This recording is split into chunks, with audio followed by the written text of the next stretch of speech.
Here's your 90-second roundup of the top 3 news stories from the weekend in Africa. First up, counting is underway in Tunisia, which has held its first free presidential elections. The vote looks set to go to a runoff between secularist Beji Caid Essebsi and incumbent Monsef Marzouki. Both men have claimed they are ahead in the polls, but neither seems set to get the necessary 50% to win outright in the first round. This is the final stage in the North African nation's transition to full democracy.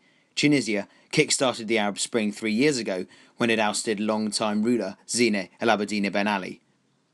The authorities in Kenya say they have killed more than 100 militants and destroyed a camp and armed vehicles in Somalia. This comes after a bus bound for Nairobi was attacked on Saturday.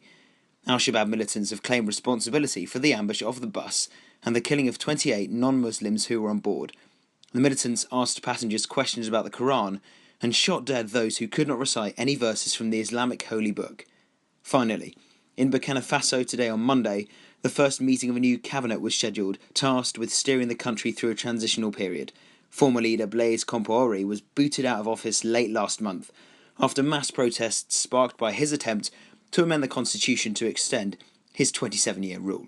The army has assumed 6 of the interim government roles, with the other 20 posts being filled by civilians and politicians.